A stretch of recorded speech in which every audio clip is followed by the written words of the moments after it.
muitas vezes cometemos o erro de considerar o antes e o depois numa qualquer revolução, numa qualquer acontecimento que transformou um tempo histórico, como sendo coisas completamente diferentes. Isso é um erro, evidentemente. No antes tem que estar as raízes do depois, porque ninguém nasce de geração espontânea, nem as pessoas, nem os movimentos sociais. Evidentemente que no antes também está já muito do depois, por um lado. Por outro lado, um outro erro que também cometemos muitas vezes e que esse, porventura, é mais próprio da nossa maneira de ser, é pensar que quem viveu, como no meu caso, esse período para mim foi áureo, brilhante, altamente motivador do pós-25 de Abril, quando conto depois, a quem não o viveu e que já veio depois, muitas vezes pode ser tentado a pensar que no antes era tudo o contrário, no sentido até pessoal, de tristeza antes por oposição à alegria depois, vida completamente aprisioneira do regime antes por a libertação completa depois. As coisas não são assim, tanto assim, não são tanto assim. E por boas e más razões. Não são tanto assim porque durante muitos anos, ao longo do século XX, e claro para trás no tempo, o Estado, para o bom e para o mau, como digo, não estava presente na sociedade. E, portanto, quando nós observamos o final do século XIX, o início do século XX, aquela figura do século XIX ainda, do Zé Povinho, nós verificamos que o Terreiro do Paço era o Terreiro do Paço. Eram uns jogos de máscaras e uns bailados de corte, ou de república mesmo, já depois, que não diziam nada ao povo. O regime passava, os governos passavam e as pessoas continuavam nas suas hortas, nas suas terras, a cavar, a viver muito mal, analfabetos, na maior parte, em grande percentagem, escandalosamente analfabetos até muito tarde no século XX, não é? Ainda hoje, no público traz estatísticas em 74 e hoje, e em 74 havia quase 40% de analfabetismo em Portugal. É uma coisa absolutamente incrível. E se nós recuarmos no tempo mais, e depois, claro, mais nas mulheres até do que nos homens, enfim, depois com essas diferenças também, não é? Portanto, se nós recuarmos muito no tempo, isto muito mais era assim, de tal modo que as pessoas viviam a sua vida e não queriam saber do Estado, do modo geral, do governo e do Terreiro do Paço, daquilo que se passava em Lisboa ou na Corte, não queriam saber. Num sentido muito alienante da vida social também, portanto, isto não é bom necessariamente, é bom e é mau. Tem as duas coisas, não é? Como tudo na vida tem cara e crua, tem aspectos positivos. O Zé Povinho é muito encantador por essa rebeldia que tem, mas é muito alienado também da vida social, não é? Portanto, isso aconteceu sempre ao longo da história. E no pré-25 de Abril, muita da nossa população continuava a ter essa postura relativamente ao governo. Outros mais politizados não, eram realmente completamente antifascistas e militantes, e eram como que vanguardas iluminadas, diria no bom sentido da palavra, de resistência, digamos, à ditadura e ao governo e ao regime, e outros, evidentemente, alguns eram colaboracionistas. Mas toda esta gente tinha as suas margens, os seus nichos de felicidade e de capacidade de viver a vida. Reparem, nós tínhamos pessoas como, eu vou-vos dar dois exemplos, um da arqueologia e outro não. Nós no Museu Nacional de Arqueologia tivemos, durante todo esse período do Estado Novo, grandes intelectuais que viveram no museu. Um deles, por exemplo, como desenhador, o Francisco Valença. O Francisco Valença, um grande desenhador do Museu Nacional de Arqueologia durante décadas, era ao mesmo tempo isso, funcionário público, desenhador do Museu Nacional de Arqueologia, que lhe dava a retaguarda de segurança de ordenado, e era depois, e até não como pseudónimo, muitas vezes isto era feito como pseudónimo, neste caso ele utilizava o próprio nome, o caricaturista-chefe, ou principal e chefe, por exemplo, do Sempre Fixe. O Sempre Fixe foi um semanário humorístico que foi criado, para mal do Sempre Fixe, umas semanas antes do golpe do 28 de maio. E depois durou a ditadura toda, vivendo arduamente e denunciando nos primeiros anos, sobretudo enquanto não foi a pouco e pouco impedido, a censura. E quem fazia esses desenhos altamente corrosivos contra a censura e o novo regime chamado Novo, ainda se chamava ditadura, ainda não era Estado Novo, era o Francisco Valença. Portanto, cá está uma pessoa que ao mesmo tempo era um funcionário público, aliás dava-se muito bem com o Manuel Heleno, que foi tido e ainda é tido por muita gente como o patrão ligado ao Estado Novo e admirador de Salazar, como ele sempre disse que era, na altura, diretor do Museu Nacional de Arqueologia, diretor da Faculdade de Letras de Lisboa, etc., o grande patrão, o grande nome dos anos 30, 40, 50 e até ao início dos 60 da arqueologia, ligado ao regime do Estado Novo, embora numa ligação muito especial, porque ele acima de tudo era professor e não era político, nunca se quis meter na política, cá está também. Nós temos que ser sempre, no nosso ofício de historiador, e nós arqueólogos somos historiadores, obriga-nos a ser muito cautelosos e muito abrangentes na análise das situações. Uma mesma pessoa, qualquer pessoa é aquilo que é aquilo que a sua conjuntura, a sua condição lhe permite que seja, e é muitas coisas ao mesmo tempo. É um poço de contradições, para o bom e para o mau. Outro exemplo, que eu não vou elaborar sobre ele, é mais conhecido, é o do Carlos Paredes, que era arquivista dos Hospitais Civis de Lisboa, passava o dia a arquivar radiografias no Hospital de São José. E depois era o Carlos Paredes, que tinha a sua atividade como criador, como músico, e tantos escritores, etc, etc, etc. Portanto, o antes e o depois tem... agora, é evidente que é abissal a diferença. Antes do 25 de Abril, nós na arqueologia éramos muito poucos. O que eu guardo mais como memória do antes do 25 de Abril, até porque eu nasci em 1955, portanto, quando foi o 25 de Abril tinha 19 anos. E quando comecei a dedicar à arqueologia tinha 15, 16 anos, andava no liceu, como tu há bocadinho lembraste, onde criámos o tal núcleo de arqueologia. Portanto, as minhas memórias são de 14, 15, 16 anos, acompanhando cada vez mais com mais velhos do que eu, estudantes, colegas que já andavam na universidade ou até depois, não é? Portanto, fixando no interesse pela arqueologia a pouco e pouco, e dentro da arqueologia a pré-história, dentro da pré-história ao paleolítico, tudo isso foi ainda nessa altura, mas pelo menos até muito tarde, diria que até 72, 73, portanto quase 74, sem grande consciência do regime da política da altura. Para mim, a grande escola de política da altura foram duas. Por um lado foi o convívio com os mais velhos do que eu, que andavam na faculdade, e no Vale do Tejo, no Vale do Rio Tejo, aquilo que nós hoje chamamos a geração do Tejo, que era o nosso espaço de liberdade. Por um lado isso. Por outro lado, foi na faculdade quando eu vi cenas como a dos gorilas, depois de entrar para a faculdade, em que nós não nos podíamos juntar mais de 3, 4, 5 pessoas, que havia uns indivíduos que nós chamávamos de gorilas, que tinham sido contratados nos bares de alterno do Bairro Alto e do Castro Dré, para vir espancar os estudantes. Porque nem sequer os próprios contínuos da faculdade ou não queriam ou não eram capazes. Tinha que ser gente musculada daquele nível. E foi estas cenas com os gorilas, de pancadaria, de nós andarmos a correr à frente deles e juntarmos e fazermos batalhas campais, como aconteceu uma vez no bar da faculdade, em que nós, nós éramos os estudantes, muitos deles são meus colegas, o Rui Parreira, colegas de arqueólogos, não é? Outros não, são historiadores de arte, são historiadores em geral, etc. Nós juntarmos no bar com as mesas pela frente e as cadeiras no ar e tudo que era garrafas e o que era possibilidade de atirar pelo ar, e os gorilas a quererem invadir o bar. E nós depois não conseguimos conter mais a invasão, alguns já a sangrar, evidentemente, tudo isso, esses acabaram por ser presos depois.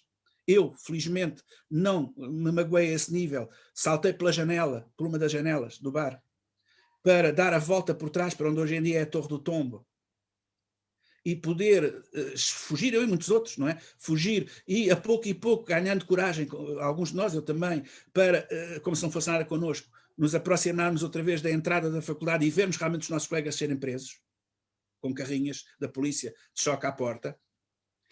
Estas cenas, digamos assim, é que me verdadeiramente ensinaram o que era o regime. E era-me de revolta, muito mais do que política, de grande política, de ideologia, de concepção do mundo, etc. Isso veio depois, veio no Tejo. No Tejo, sim, nós desculpa estar a falar um bocadinho mais, se calhar estou a falar demais, mas as memórias são muitas e tens perguntas, mas olha, a outra componente foi a da arqueologia do Vale do Tejo. Nós, em 1971, punhamos a questão, eu ainda estava no liceu, ou estava a entrar para a faculdade. Outros estavam na faculdade e o mais avançado de todos, que estava quase no fim do curso, era o Vítor Oliveira Jorge. O professor Vítor Oliveira Jorge, que muitos de vocês conhecem. E então organizámos, eu ainda, digamos, o liceal, mais um ou dois, poucos do liceu, a maior parte da faculdade, organizámos no sentido de formar um grupo para o estudo paleolítico português, o GAP. E pronto, e começámos a ver onde é que nós podíamos fazer alguma coisa, porque estava tudo terras cotadas. todos os sítios onde já era conhecido paleolítico estavam na mão de alguém. Ou do Manuel Heleno e do Museu Nacional de Arqueologia, ou dos serviços geológicos. Portanto, havia sempre algum que já tinha, e portanto os jovens nem pensaram se podiam dedicar a estudar aquele sítio arqueológico, ou outro, porque já havia cotada. E foi um dos nossos mestres, sem nunca de ser professor, mas um das pessoas com quem eu aprendi muito, que foi o Jorge Bizevski, que já faleceu, geólogo russo, que depois naturalizou português, um órfão de guerra, que acabou por ser recolhido em França e depois fez o doutoramento sobre temas portugueses e foi contratado e ficou em Portugal.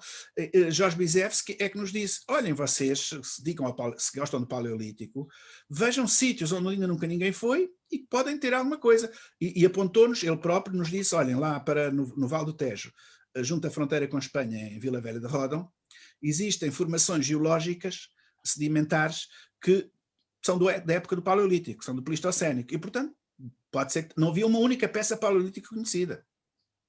Mas pode ser que sim, que haja lá qualquer coisa. E nós organizámos uma ida lá.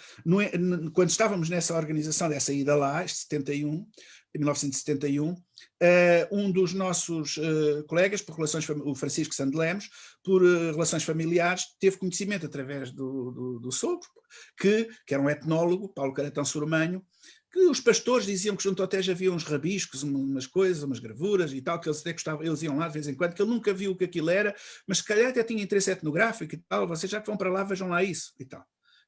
Eu não fui até nessa primeira ida, logo na primeira, e eles foram, e ficaram arregalados, porque como se estudava-se na faculdade a arte rupestre, viu-se que aquilo podia ser realmente pré-histórico ou proto-histórico, ser antigo, não ser etnográfico.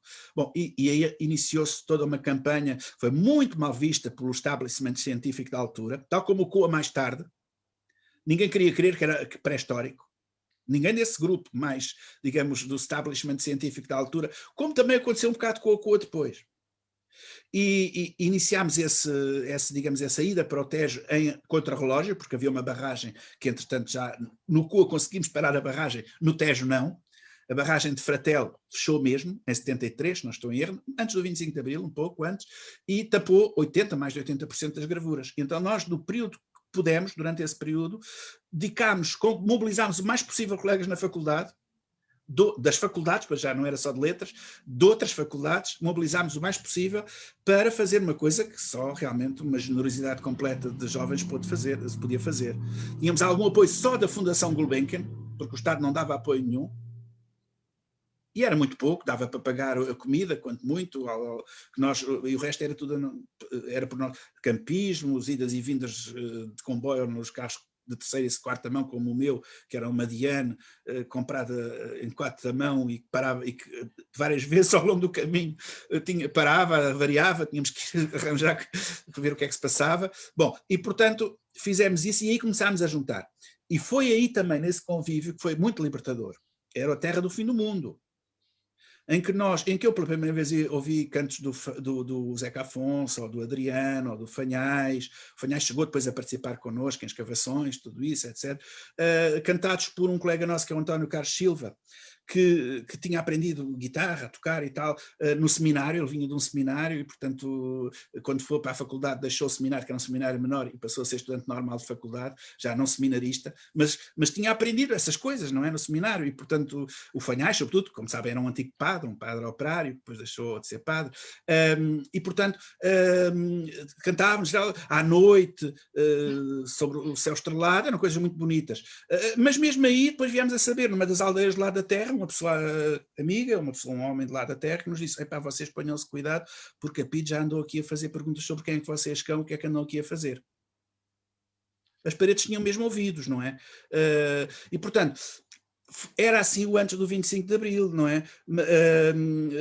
A imagem que eu mais guardo antes do 25 de Abril nem é isto dos gorilas, é isto tudo que eu indiquei, mas a mais profunda, que me ecoa mais no fundo de mim mesmo, é a ideia de estar num espaço e parecer bem e parecer mal.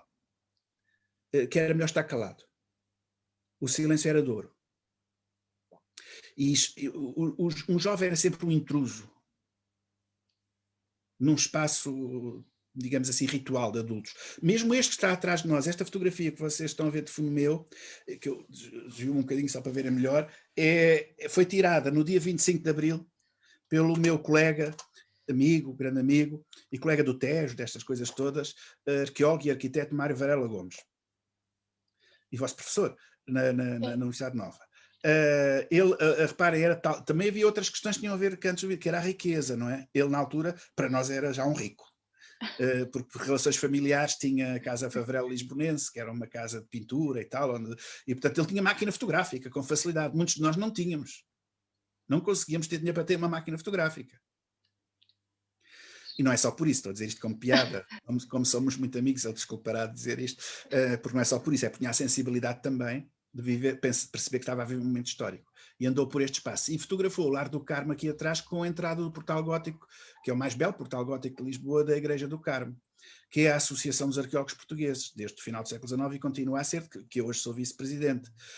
E reparem, aquele espaço da Associação dos Arqueólogos Portugueses, que era um dos espaços que eu e outros da nossa geração, com estas características que começámos a frequentar, este e o da secção de pré-história da Sociedade de Geografia de Lisboa, eram os dois únicos espaços onde nós, com estas características que eu indiquei, podíamos ter alguma cabidela, podíamos entrar um bocadinho. Mas neste, por exemplo, era um espaço de grande ritual, não é? Em que estávamos caladinhos, não era para intervir, era para ouvir, portar-se bem, etc. Portanto, este o parece bem, o parece mal, o manda quem pode, obedece quem deve, são daquelas coisas que mais me incomodam no antes do 25 de Abril e que acho que devemos fazer tudo para combater isso, em qualquer época que seja. O Dr. Luís falou na questão dos espaços cotados dos sítios arqueológicos e no seguimento disso eu ia lhe perguntar a sua opinião sobre a questão de muitos autores defenderem que a arqueologia municipal é uma conquista de Abril, que acabou por trazer às pessoas dos seus municípios toda uma nova preocupação e um sentido para com o património. Todo o municipalismo é uma conquista de Abril. Vamos ver que é evidente que Portugal tem uma longa tradição municipalista. Aliás, o Marcelo Caetano, professor de Direito Administrativo, bem referia isso. Até se dizia antes do 25 de Abril, e continua a ser válido depois, e gostavam de dizer que Portugal era uma república unitária, composta por concelhos que se agrupam em distritos. E, portanto, o distrito era uma coisa menos importante que os concelhos. Há uma longa medieval, desde a Idade Média, tradição municipalista. Mas, antes do 25 de Abril, os municípios, os presidentes de Câmara, os regedores das freguesias, eram nomeados pelo poder político, não eram eleitos, não é? E, portanto, não eram nada democrático. O poder autárquico democrático só existe depois do 25 de Abril e é uma das grandes conquistas do 25 de Abril. Portanto, tudo o resto vem por acréscimo. Evidentemente que nós até durante muitos anos a seguir ao 25 de Abril lutámos, não é contra o poder autárquico, mas reclamávamos muito do poder autárquico porque nós temos que admitir que é lógico, as primeiras prioridades foi infraestrutura. Hoje uma outra estatística do público tem a ver com lares com eletricidade, ou com água potável, com esgotos e com sanitários em condições. Eram muito poucos. E, portanto, durante muitos anos depois do 25 de Abril, a prioridade das câmaras municipais foi para a infraestruturação de esgotos, de redes de esgotos, de eletricidade, disto e daquilo, com danos sobre a arqueologia, como é evidente, não é? Danos porque eram valas que se tinham que abrir, enfim, tudo isso, e também porque não havia dinheiro nenhum para a arqueologia, era tudo gasto só nessas coisas. E nós protestámos muito, eu protestei muito contra isso. Mas a pouco e pouco, foi-se também, as autarquias foram tomando atenção às questões culturais e dentro delas a arqueologia. Estamos ainda muito longe do que deve ser quanto a isso. Idealmente, cada Câmara Municipal devia ter um arqueólogo, pelo menos, ou um gabinete de arqueologia. E eu não sei os números atuais, mas duvido que metade sequer as tenham. Uhum. Portanto, a situação ainda está muito longe, Abril ainda está muito longe de ser cumprido em muitos aspectos e também neste. Agora, deram-se passos de gigante, absolutamente, absolutamente, não é? A esse nível, 3 domínios onde se deram passos gigantes, não todos necessariamente bons, mas importantes. A arqueologia a nível municipal, quer diretamente pelos municípios, quer com o apoio dos municípios. Hoje em dia, se somarmos tudo, as câmaras municipais, o conjunto dos municípios portugueses dá muito mais dinheiro para a arqueologia do que o Estado Central. Portanto, quando o Ministério da Cultura fala nisto, naquilo, com grandes encha-boca, disto, daquilo, era melhor estar calado. E esse poder todo, que é muito grande, das autarquias em relação à arqueologia, não é traduzido depois em termos de políticas públicas e de planeamento de políticas públicas. Esse é um domínio. Outro domínio muito importante, que também é, digamos, uma revolução da arqueologia no pós-25 de Abril, é a amplitude dos campos de investigação e de interesse. A arqueologia medieval, a arqueologia contemporânea, moderna, contemporânea, a arqueologia subaquática, tinha havido umas experiências, evidentemente, antes do 25 de Abril, mas pouco, e muitos outros domínios, praticamente não existiam, ou existiam residualmente, um carola, dois, não mais do que isso. E eu lembro-me até, inclusivamente no caso da arqueologia de épocas mais recentes, épocas históricas, discutir-se muito, isso é arqueologia medieval, isso faz sentido. Então, isso há documentos, há tantas fontes, para que é preciso a arqueologia?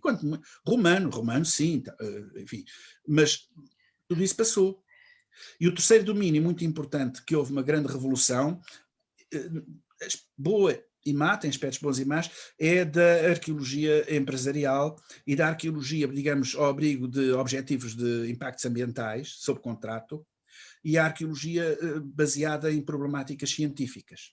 Eu depois tenho aqui 1 ou 2 slides para vos mostrar, se for oportuno, e um deles é sobre isso, não é meu, é da minha colega Jacinta Bugalhão, que tem estudado muito isto, que mostra em gráfico, desde os anos 90, não é? Desde o 25 de Abril, mas se fôssemos para trás, pior ainda, até hoje, como evoluíram, digamos, a arqueologia deste ponto de vista, a arqueologia científica, de orientação científica, ou a arqueologia de orientação ambiental, de impactos ambientais, que é avassaladora hoje em dia, o que não é necessariamente bom, não é? Tem aspectos bons e tem aspectos menos bons, não é? E também a arqueologia empresarial. Eu lembro, por exemplo, de uma entrevista, uma conversa, não é bem uma entrevista, que fiz e está publicada na revista Vértice com o professor Jorge Alarcão, nos anos 80, início dos anos 80, onde eu lhe colocava a questão de, na altura para nós era um futuro possível, mas não era ainda realidade, de haver empresas de arqueologia em Portugal. Que já havia em França, havia noutros países, e portanto eu pus-lhe a questão.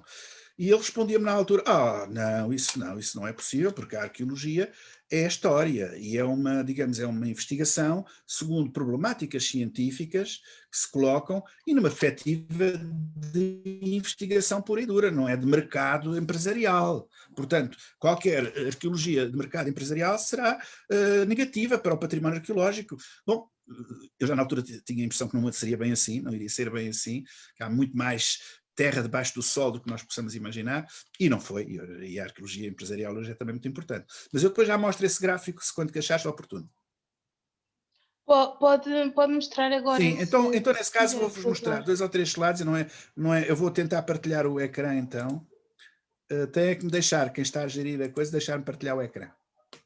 Mariana, estás por aí? Já está. Já posso? Okay, obrigada. Já posso, já vi que já posso, sim.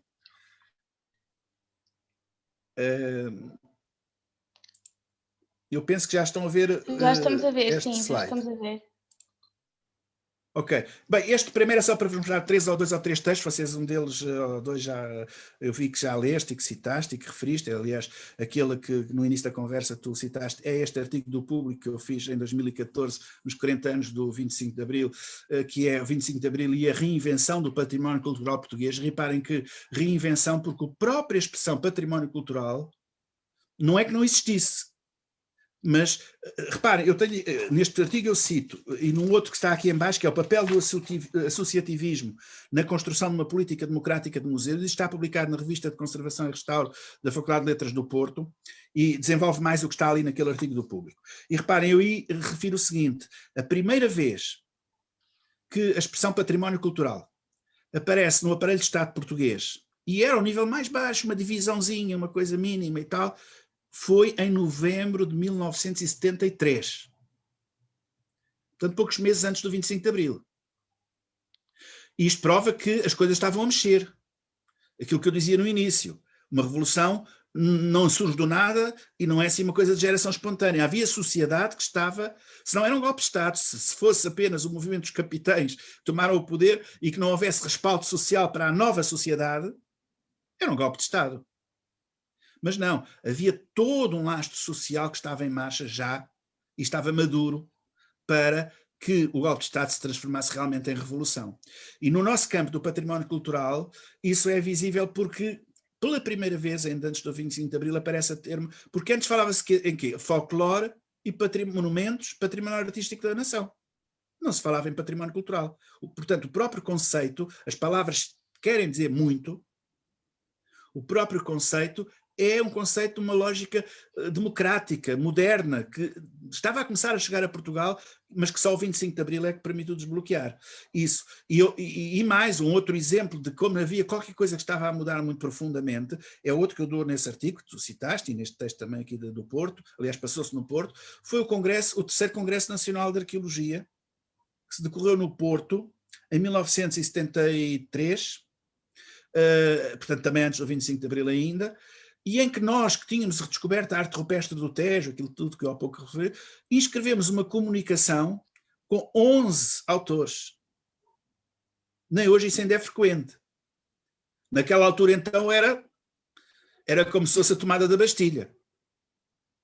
Era completamente impensável que um conjunto de 11, tínhamos um ancião, entre aspas, um sénior, à nossa frente, um homem absolutamente notável, que nos deu a mão, o Eduardo da Cunha Serrão, que era economista de formação de base, mas que se dedicava como amador à arqueologia e chegou a ser presidente da Associação dos Arqueólogos Portugueses. Portanto, aliás, antigamente muitos era assim, a formação, não havia formação. Essa é outra novidade, é que a formação em arqueologia só há depois do 25 de Abril.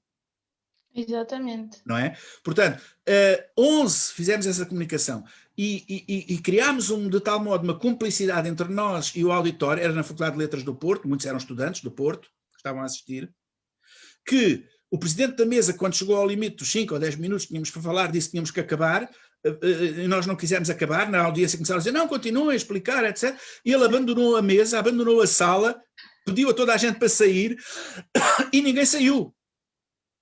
Ficaram todos até ao fim da nossa intervenção. Portanto, algumas coisas estava a passar. Também aí. E depois há propriamente um outro texto que eu aqui refiro, que fica a referência também, a República, quando foi o centenário da República, também fiz um texto num artigo no Público, que é sobre os 100 anos da República, perguntando se a República falhou ou não. Como o 25 de Abril, nós podemos dizer que perguntar se falhou ou não. Eu acho que nada disso falhou. Claro que estão sempre em construção, mas ai de nós se voltássemos atrás. E também, já agora, deixo-vos também com aquele depoimento meu, que saiu neste volume há pouco tempo publicado, que é Testemunhos sobre o 25 de Abril, que é em que eu chamo uma juventude, que é a minha, abalroada pela Revolução, porque na realidade foi isso que se passou. Mas depois, o segundo, estes também vos queria, para quem se interesse mais e queira aprofundar estas matérias, não deixo de apresentar estes 3 volumes, entre muitos outros, há muita bibliografia, mas estes que eu acho que para o estudante que queira tanto estudar esta história agora, a nossa, que são este volume editado pelo da esquerda, por o DGPC e GESPAR, na altura, os 100 anos do património, foi na altura do centenário da República, e portanto tem muitos artigos muito interessantes de balanço, já apanham após 25 de Abril também, claro, mas muito antes também, e é daí acho que eu tiro o gráfico que vou apresentar a seguir. Depois esta tese absolutamente extraordinária, que eu tive a grande honra de arguir, da Sofia Costa Macedo, sobre as associações de defesa do património em Portugal entre 74 e 97, é também cheíssimo de dados sobre o impacto que teve a democratização do património, da cultura, na sociedade portuguesa, a seguir ao 25 de Abril, e neste caso muito ao movimento associativo. E depois há também um volume da Associação dos Arqueólogos Portugueses, que é sobre materiais para a arqueologia portuguesa, nas últimas décadas, onde precisamente há este artigo da Jacinta Bugalhão, de que eu retiro este gráfico, que é finalmente o que me levava a mostrar isto. E reparem, este gráfico é trabalhado por mim, mas adaptado a partir de estudos de investigação, de obtenção de dados da minha colega Jacinta Bugalhão. E ela, o que é que nos mostra? Ou melhor, mostra, tendo aqui trabalhado, juntado várias coisas, etc. Reparem, em 1986, está ali o gráfico de barras, em cima. A grande maioria, não está ali as percentagens, mas dá para ver pelo tamanho das barras, a grande maioria é arqueologia de investigação. Depois, os outros números, que é a arqueologia de salvamentos, de emergências, etc., são aqueles pequeninos. Chegamos agora a 2006, agora que é 2006, hoje ainda é mais assim, é o 3, arqueologia de intervenções de salvamento, é a grande maioria. Por outro lado, nos gráficos em baixos de barras no grande, em baixo, está A e B, que é, o A é a atividade arqueológica, como aumentou, como subiu exponencialmente, sobretudo a partir da década de 90, que é quando a legislação dos impactos ambientais passou a ser obrigatória em Portugal. Também em B, o número de sítios arqueológicos identificados aumentou imenso. E isto não está para a frente disto, peço desculpa, a Jacinta deve fazer esses dados, mas ainda deve ser mais. não é? E o C, que também é muito interessante, é o número de empresas de arqueologia, também que aumentou muito. Esta década de 90 a 2000, e depois continuando depois, é absolutamente, não foi, portanto, logo a seguir ao 25 de Abril. Logo a seguir ao 25 de Abril, durante algum tempo, até à década de 80, plenamente, continuou-se mais ou menos o que vinha de trás, com mais democracia, mais envolvimento das câmaras municipais, mais a explosão da universidade, para fora dos muros da universidade, o princípio do início da formação superior em arqueologia, etc, etc, etc, tudo isso, não é? Mas a verdadeira explosão, no sentido de fazer da arqueologia hoje um meio, foi o COA, que é 95, não é? E tudo o que está ligado ao COA. Eu até cheguei a escrever, tenho isso escrito, que há um AC e DC antes na arqueologia portuguesa, mas que é antes do COA e depois do COA. O COA, antes do COA ninguém sabia, um motorista de táxi, pessoa da rua, que era um arqueólogo. Hoje em dia já é fácil. Aliás, até muitas vezes chamamos arqueólogos a engenheiros, outras profissões, desde que seja trabalhar no campo com coisas antigas, coisas que tenham a ver com a humanidade e tal, é arqueólogo, mesmo que não seja arqueólogo nenhum. Não é? Portanto, o termo já está muito popularizado. Eu vou pegar aí no seu gráfico que fala do aumento exponencial da atividade arqueológica. Também podemos, como o doutor já referiu, ligar isso com as alterações ao nível da tutela e da organização da administração do património cultural em Portugal. Sim, ainda há muito trabalho a fazer, mas sim, podemos, acaba por ser... mas aí repare, eu vou interromper, talvez já não é preciso, a partir do gráfico. Sim. Bom, aí a situação é, digamos, é muito menos luminosa do que nós desejaríamos. Reparem, eu também citei isso num dos textos que há bocadinho mostrei, aqueles textos.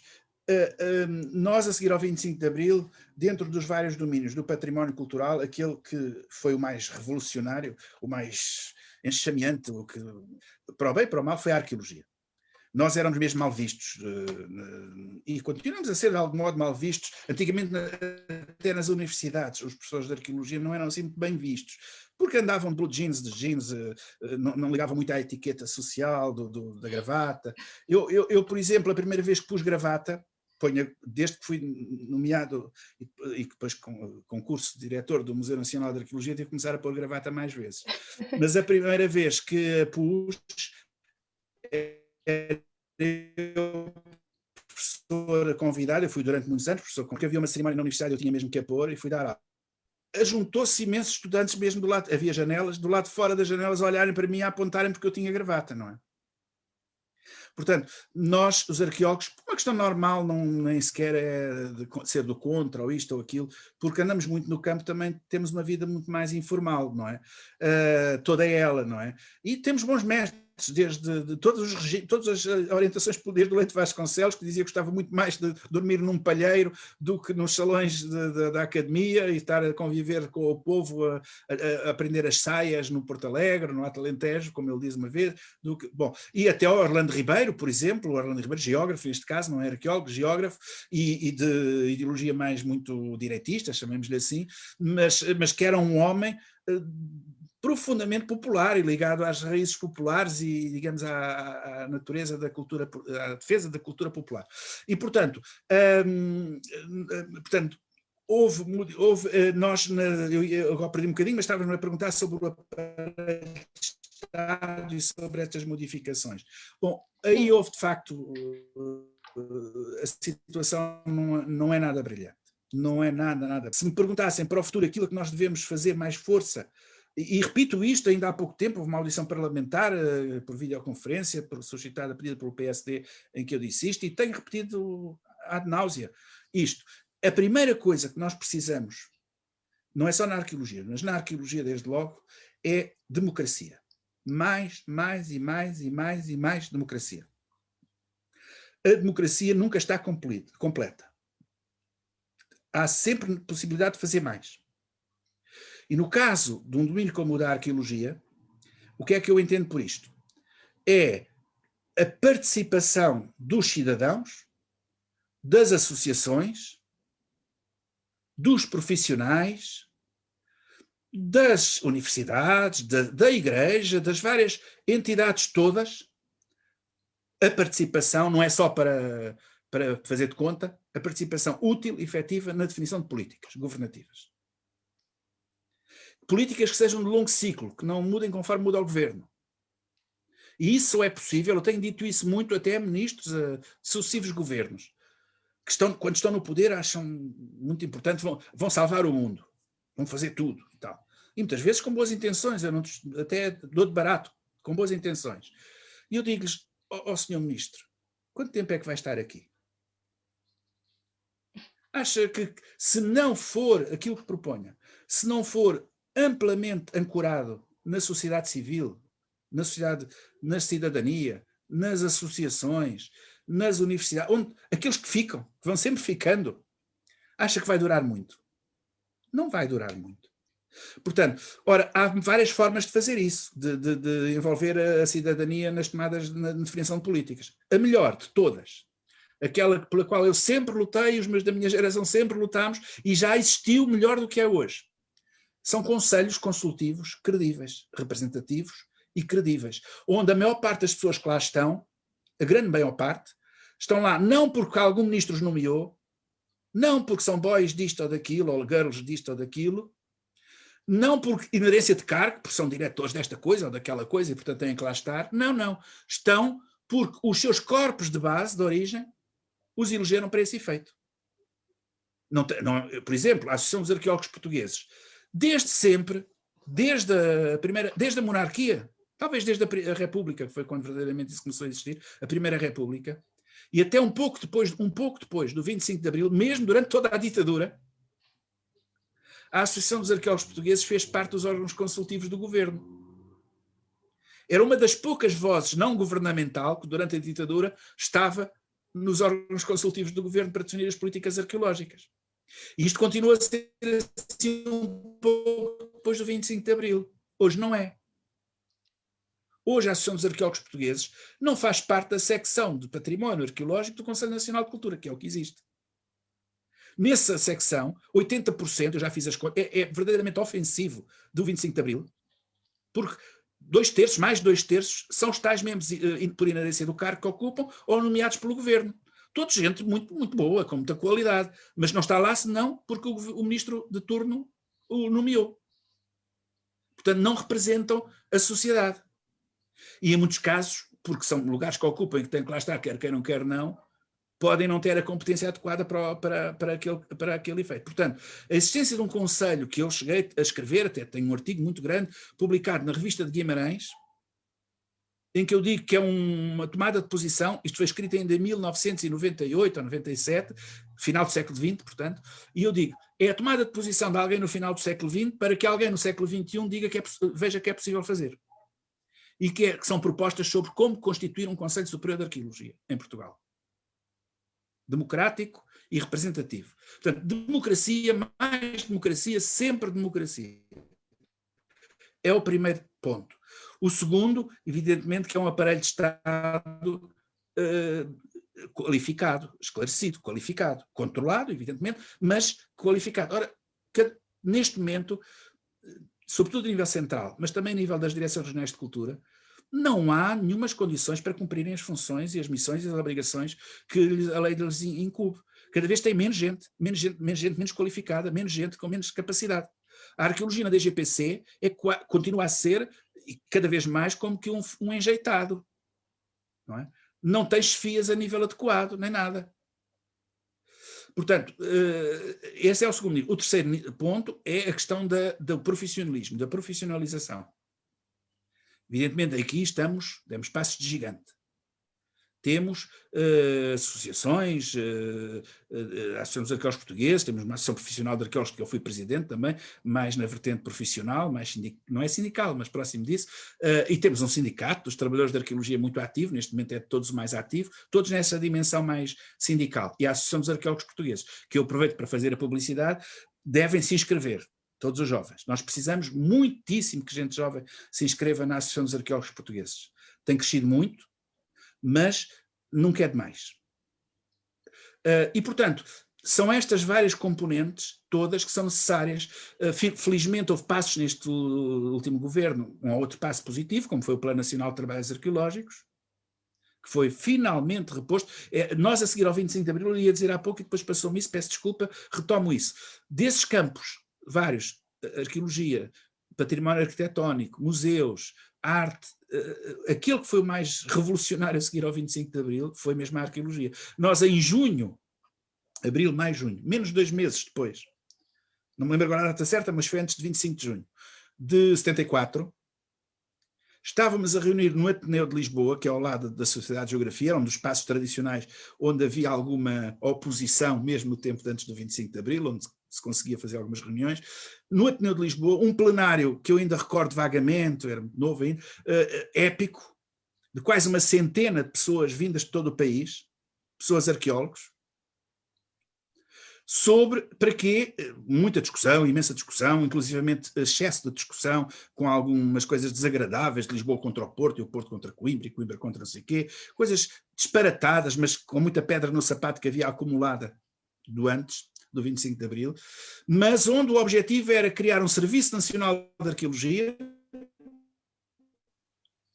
à luz do Serviço Nacional de Saúde que se estava então a tentar começar a criar. Ficou no papel, em grande medida. Não existe nenhum Serviço Nacional de Arqueologia ainda hoje. Não é? Nem sei se devia existir nos termos em que nós pensámos nessa altura. Mas isto para dizer, estamos envolvidos, não é? Eu agora iria passar assim um bocadinho mais para a questão do património cultural na matéria dos museus.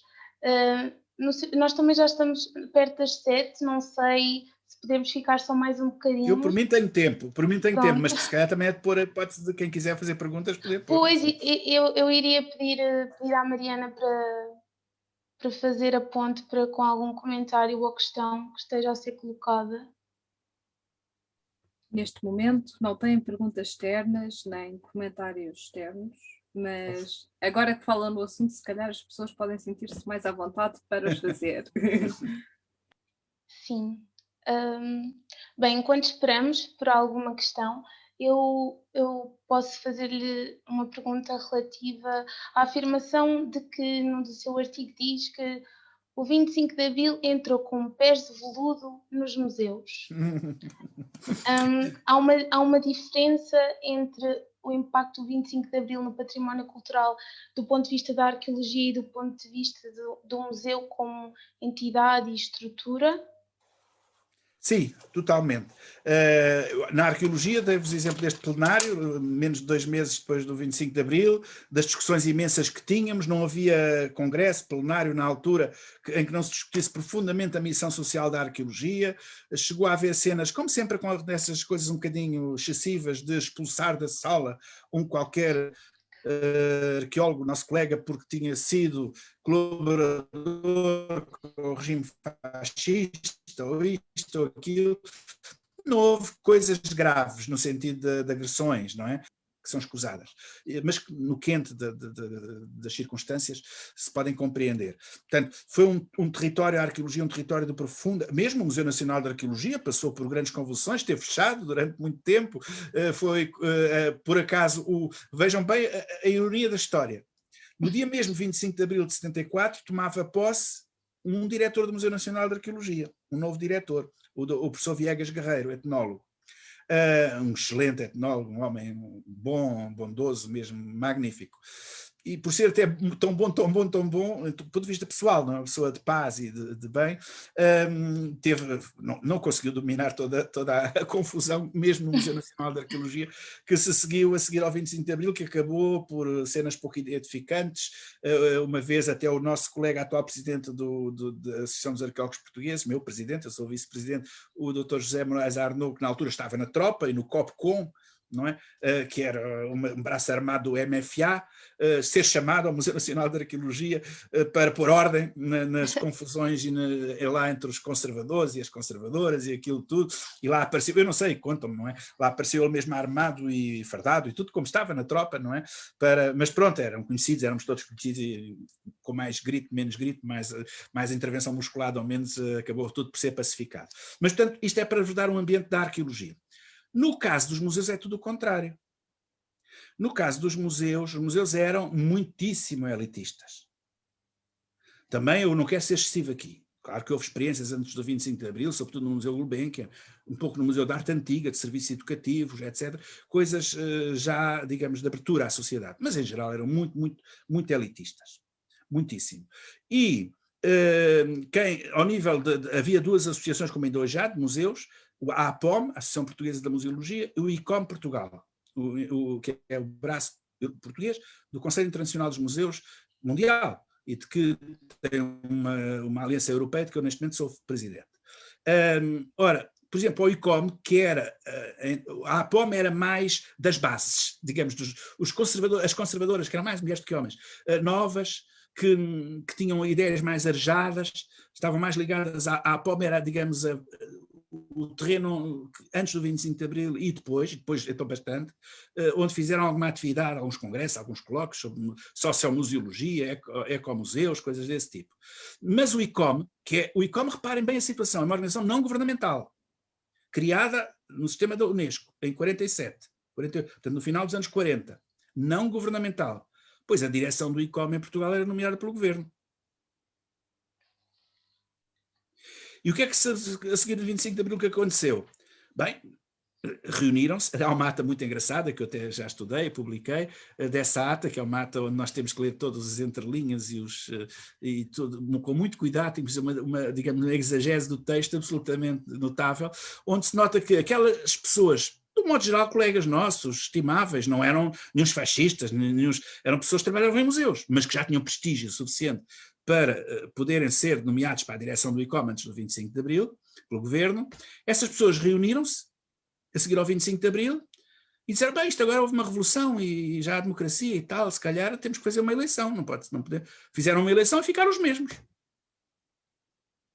Uma pessoa, por exemplo, como a doutora Adila Alarcão, uma das maiores referências que nós temos na museologia da arqueologia, não foi aceite nessa altura mesmo, já depois do 25 de Abril, para os... perdão, agora não quero cometer erro nenhum, não sei se ainda foi na última reunião antes ou se foi na primeira depois, isso vê-se há nos documentos, mas não foi aceite para os corpos gerentes, porque era muito novata, ainda não tinha prestígio suficiente para poder ascender a ser dirigente do ICOM.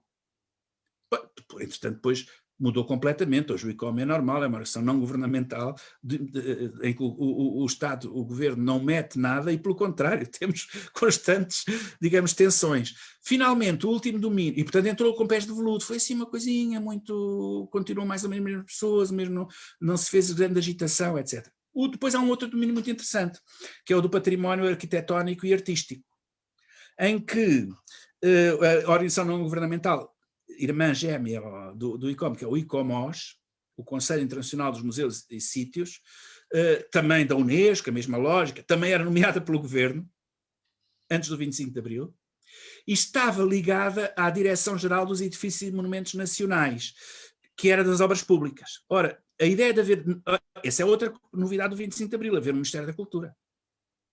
Antes até uma Secretaria de Estado e depois um Ministério da Cultura. Era impensável, antes do 25 de Abril, a cultura poder ter dignidade para ter uma Secretaria de Estado ou um Ministério. E é a seguir ao 25 de Abril que isso é criado. E a pouco, vários campos que estavam fora da área da cultura passaram a ser chamados e vir para a cultura. Um deles é o do património cultural e mesmo da arqueologia. E esse do património cultural no domínio dos monumentos estava na Direção-Geral dos Edifícios e Monumentos Nacionais, que era as obras públicas, ainda era uma coisa de obras públicas. Tal como essa Direção-Geral, também é preciso que se diga, que haja memória histórica, essa Direção-Geral dos Edifícios e Monumentos Nacionais, que foi o grande braço armado do Estado Novo para tudo o que é restauros de monumentos pelo país, ela própria, quando se criou, lutou muito para ser criada, porque foi retirada aos militares. Porque antes os monumentos, que eram os castelos principalmente, a que se dava importância, eram uma área de militares, de intervenção dos militares. E a passagem dos militares para os civis já foi feita pelo Estado Novo.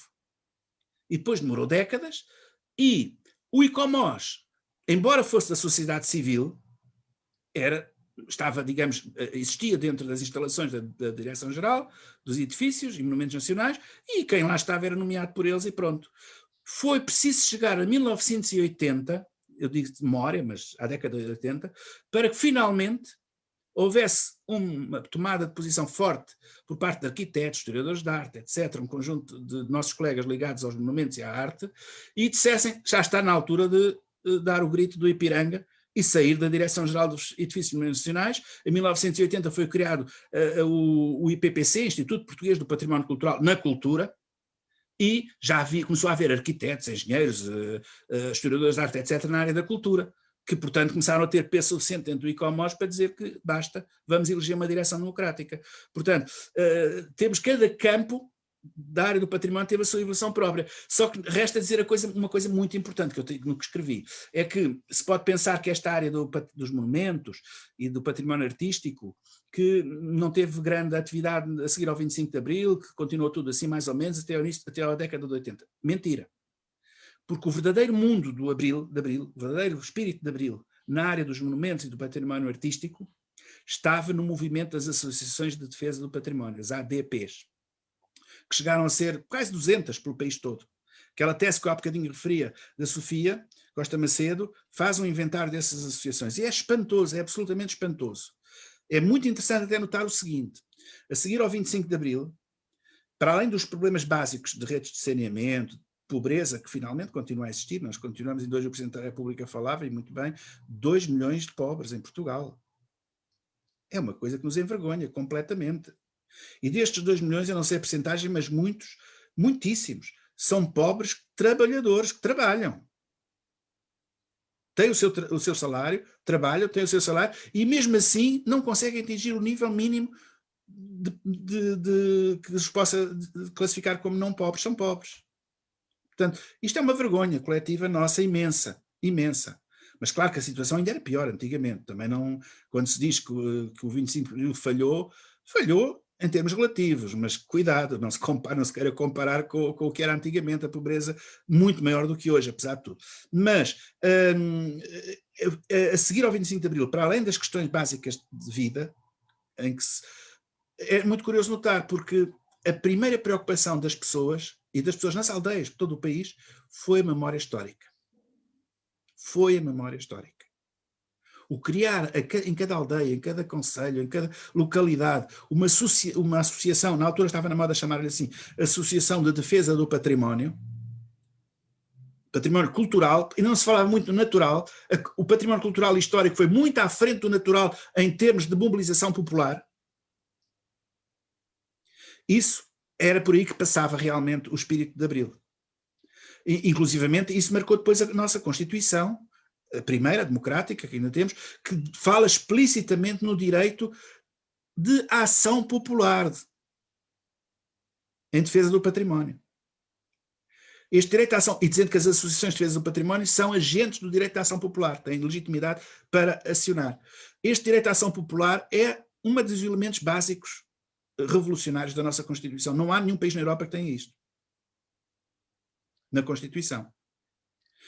Eu ia só fazer-lhe uma pergunta que, no seguimento disso, podemos falar um bocadinho sobre a questão de, durante o Estado Novo, por vezes, noutros países, ser utilizada a arqueologia como um meio para justificar uma certa supremacia. Em Portugal, isso não se sentiu assim tanto. Houve o caso Alves Barrota, mas eu perguntava-lhe se haveria como sabem que era a Alemanha nazi. A Alemanha nazi, não, a Alemanha nazi acima de tudo, mas também a própria Itália de Mussolini, foram regimes que protegeram muito a arqueologia. Por interesse próprio a procura do arianismo, ou as grandezas romanas como sendo, digamos, o fundamento do próprio o regime dos Césares, dos ditadores romanos, como sendo o suporte histórico e ideológico do próprio ditadura do Mussolini. Em Portugal isso não se passou. Não se passou, outros melhor que eu saberão explicar porquê. Eu penso, talvez, que em primeiro lugar, porque também não temos, digamos, a grandeza monumental de passado, quer em termos de imaginário, quer em termos de realidade física no terreno, que tem a Itália, por exemplo.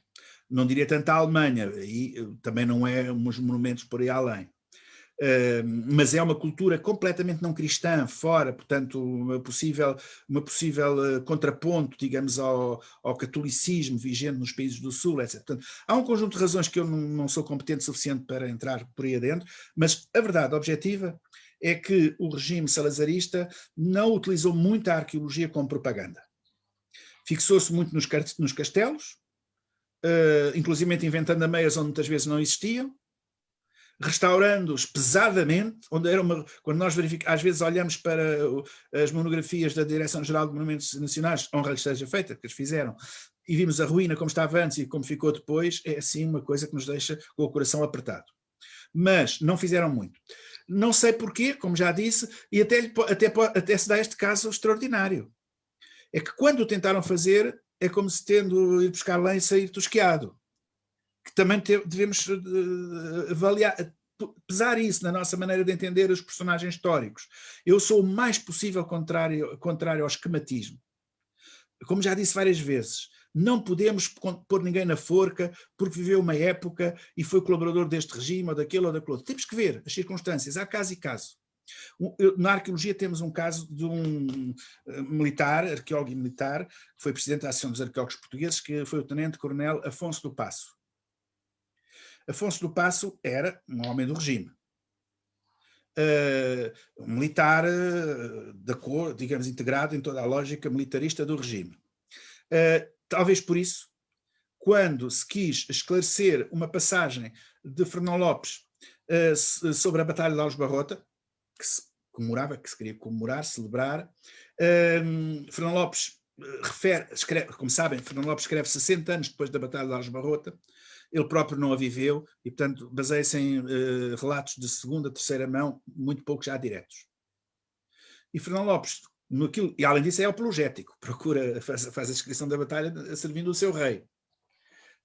E, portanto, uma das coisas que ele omite completamente é se tinha havido covas do lobo, artifícios no terreno, covas, com paus aguçados, onde digamos, às escondidas, e temos, digamos, os cavaleiros castelhanos caíssem entre o pé. Os espanhóis, sim, dizem, as cronistas espanhóis dizem que havia muito isso, e que isso foi, está-me a faltar agora para lá, desleal, digamos assim. Que no sentido da guerra medieval, fazer aquilo era completamente desleal, deviam ser combates em campo aberto, sem esconderijos, sem buracos e coisas desse tipo e tal.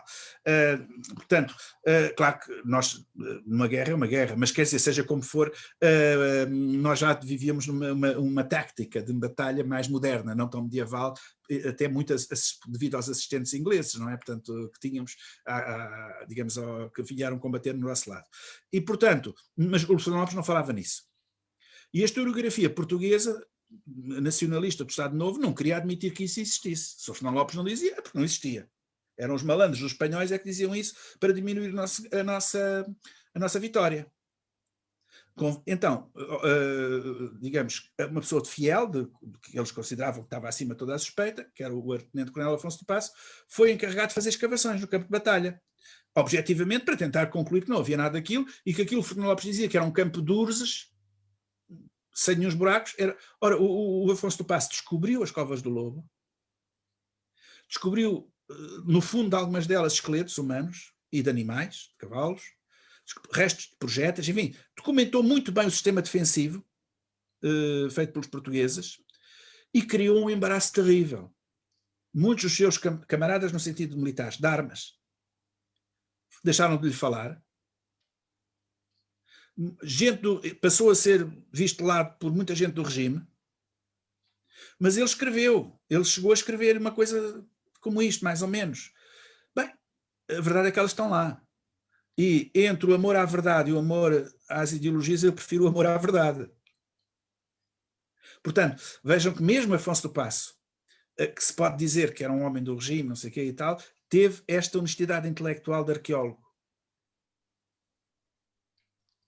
Portanto, ninguém é preto, ninguém é branco, a preto e branco. A realidade da preto e branco é sempre muito triste.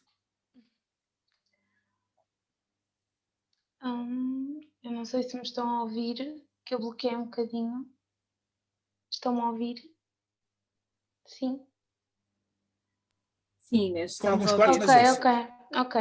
É que isto às vezes está uns cortezinhos. Eu ia perguntar à Mariana se havia alguma questão relativa a este tema, da parte da audiência. Não há perguntas. Ok.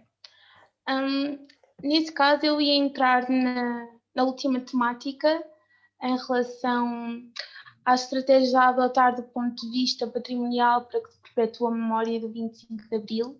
Se o Dr. Luís pudesse falar um bocadinho sobre os desafios que atualmente as grandes estruturas encontram, especialmente tendo em conta que vivemos numa situação pandémica, de como chamar e voltar a fomentar o interesse na população para com este tema, para que nunca se esqueça. Bom, nunca se esqueça o 25 de Abril e a arqueologia, o património, é isso, mais, não é? Exatamente, sim. Bom, de algum modo, naquilo que foi dito, dizendo antes, já respondi a isso, não é? Eu penso que a pandemia agora, esta crise pandémica, há de passar, não é? Portanto, espero que voltemos à normalidade do contacto direto, pessoal, etc. Portanto, é uma circunstância que eu diria fortuita. Teve aspectos principalmente negativos, mas também teve aspectos positivos ao nível, por exemplo, de estarmos a fazer isto que estamos a fazer agora. Todos nós agora estamos quase diplomados em conferências, em videoconferências, coisa que eu no princípio tive que andar a aprender isto do Zoom e das outras plataformas e tudo isso, e ainda não me sinto totalmente bem, mas pronto, já vou fazendo. E por exemplo, nós ao nível do ICOM há pouco tempo, agora em finais de março, organizei uma conferência europeia do ICOM Europa, com cerca de 10 diretores ou grandes responsáveis dos maiores museus europeus, desde o Hermitage, o British, o Vaticano e o Louvre, etc., o Prado, o Rijksmuseum, etc.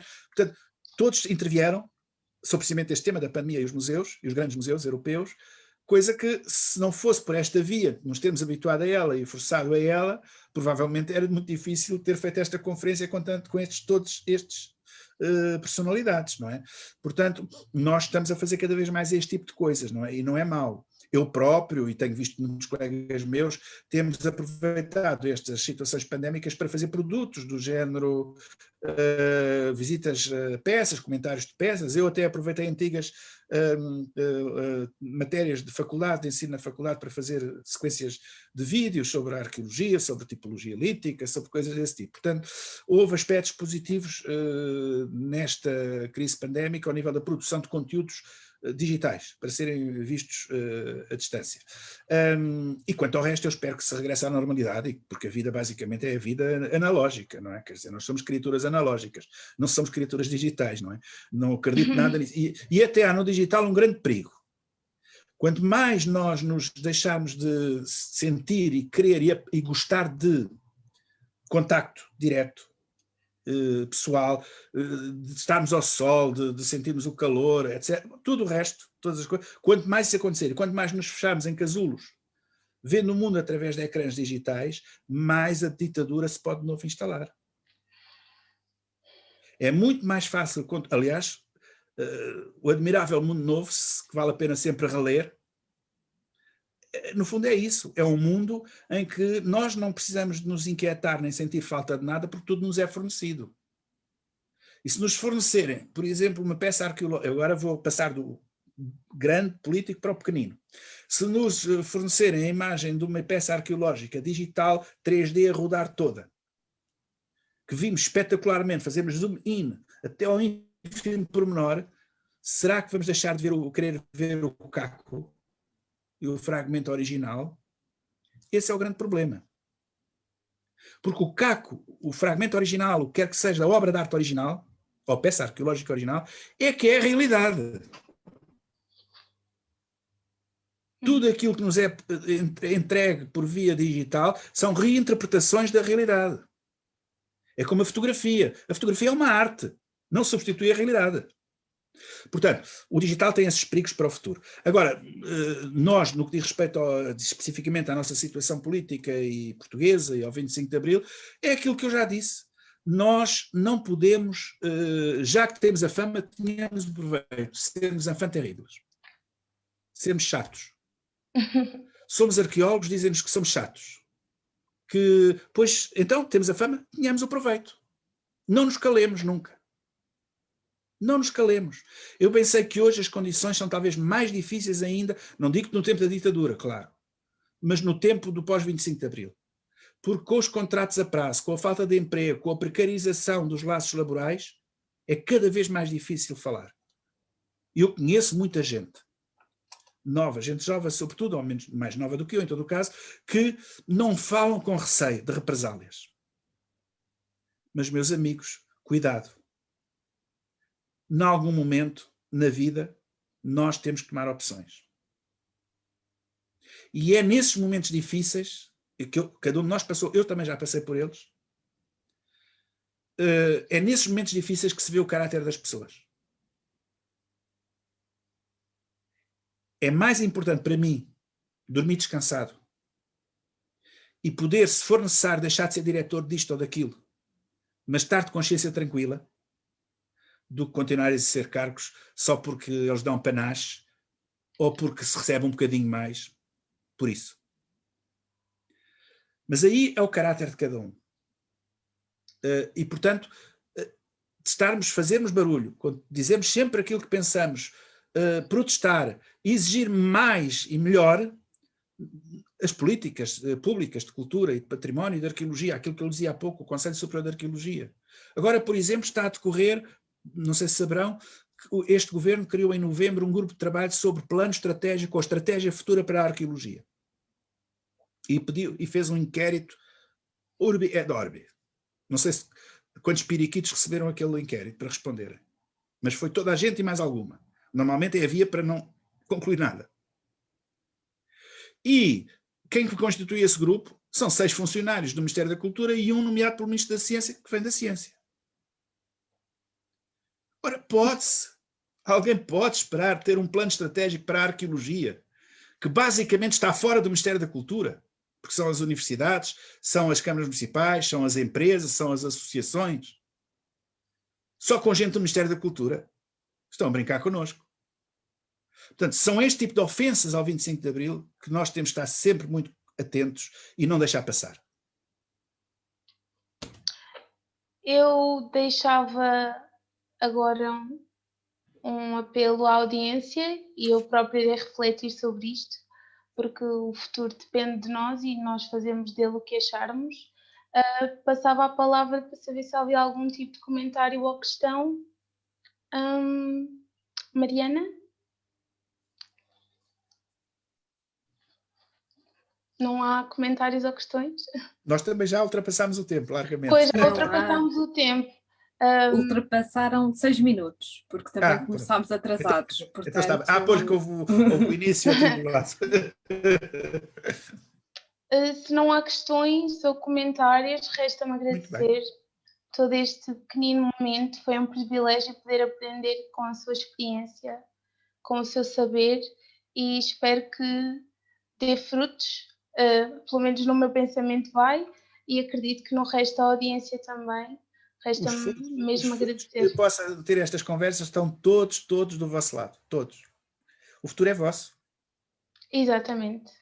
Muito obrigada, Dr. Luís, agradeço novamente em nome do Núcleo, e espero que possamos encontrar-nos por essa vida fora e aprender todos uns com os outros. Muito obrigada. Muito obrigado pelo convite e até à próxima. Muito obrigada.